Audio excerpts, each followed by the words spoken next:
先帮大家介绍冲霸王折叠舱门损害处理方式。首先，我们先把这个原本装上去的配件先把它拆下来，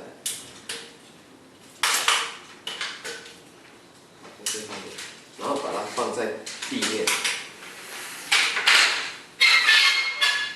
那我们要准备的工具分别有剪刀、十字螺丝起子、铁锤，然后我们再依照这个方式，就先把它敲掉。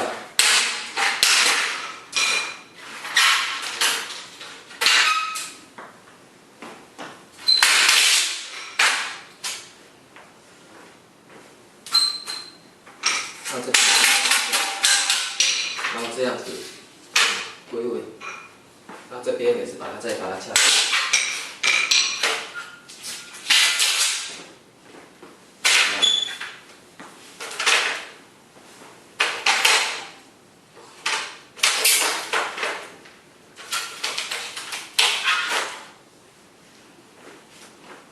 然后用这个胶布捆绑。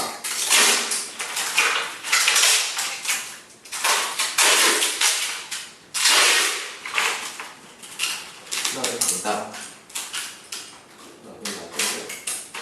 拿这些去把它捆绑。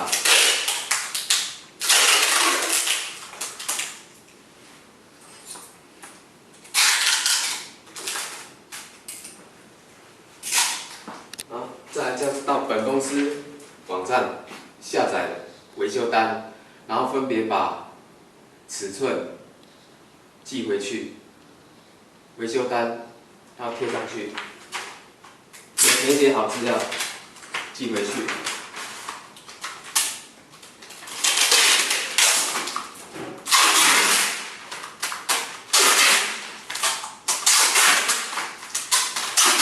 那这样子把它捆绑就可以了。